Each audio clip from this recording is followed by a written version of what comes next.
Hey you! Take a look at this beautiful plant for a moment. Did you know that this plant appearing on your screen right now only grows where there are diamonds? That's right, you didn't hear wrong. This plant only grows in places with diamonds. In other words, we can say that a plant can indicate the possible presence of diamonds in the soil, by the way. There are many other plants like this one. So, you're interested? Do you want to know how to identify these plants?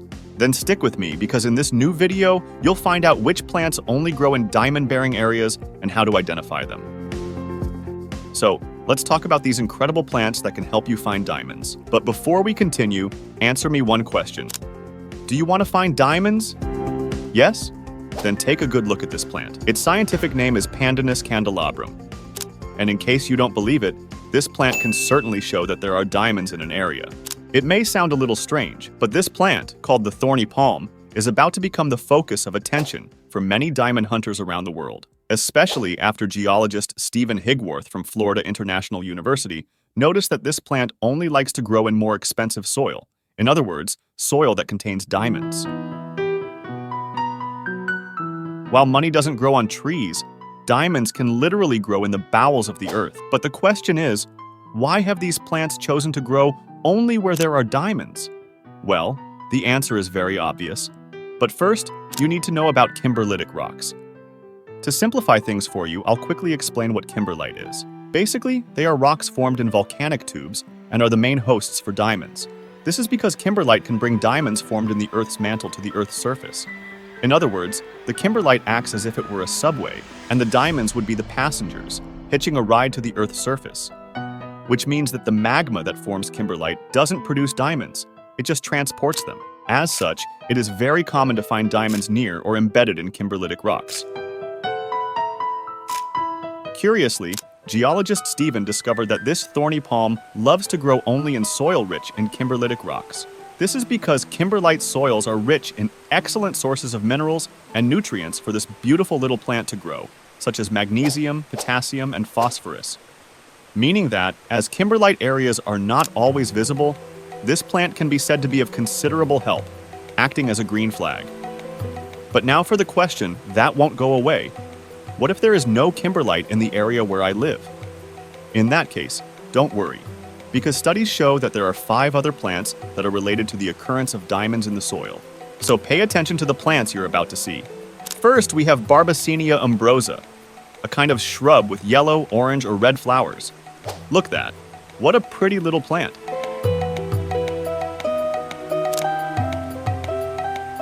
Although they are native to a more specific soil, they would make a beautiful ornamental plant, because this lovely little plant is one of the plants that grows in soils that have kimberlites. Another plant with this particularity is Volotea. Look how beautiful this plant is. It's also called cinnamon gem. It has these beautiful white and purple flowers. I could easily have a plant like this in my house, couldn't you? Now look at this other plant. It's also a diamond indicator. Have you ever seen one of these around, anywhere you've been? Laganocarpus adamantinus is also known as diamond grass. This plant usually occurs under quartz outcrops as a primary colonizer, and because it occupies a restricted area, it is classified as a vulnerable plant. This plant forms small clumps in the fields of the Brazilian Cerrado. And continuing with our list, meet the Schwartzia adamantium, called Mel de Arara. It is a shrub or small tree up to 4 meters high. Its stem is tortuous. This is a species considered an indicator of diamond areas. And to close with a golden key, we have Norantia guianensis, known as the diamond plant. This plant is shrubby, voluble, with horizontal branches, reddish roots along the stem. They say it grows in arid and sometimes diamondiferous lands, and that's why people consider it an indicator of diamonds. We observed that its distribution is much wider than the areas that have diamonds, when compared with other areas where diamonds occur. But of the species we have shown, the one known as Laganocarpus adamantinus and Schwartzia adamantium are the best natural indicators for the occurrence of diamonds. But before we go any further, if you like the video, please subscribe to our channel so you don't miss out on the next videos. And if you like plants or know someone who likes plants, take the opportunity to share this video with them. So keep an eye out, in case you find one of these plants around. Who would have thought that a plant could be one of the signs of diamonds? And who would have thought that to find a diamond, you'd need to know a bit about botany too? And the basic logic is as follows. These plants generally need the same combination of minerals as those found in kimberlite areas, which have plenty of magnesium, potassium, and phosphorus. So it makes total sense that they would be found in possible diamond deposits. Does this mean that every region that has these little plants will have kimberlite? The answer is no, because even if the chances are good, it's not only kimberlite that provides the essential minerals for these plants to grow. And if it's a kimberlite region, does that mean there will be diamonds? The answer is not always, because not all kimberlites have diamonds. But who said it would be easy to find diamonds?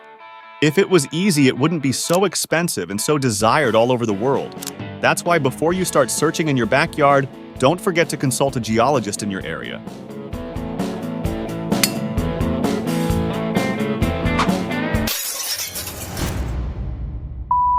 After all, it could be your lucky day.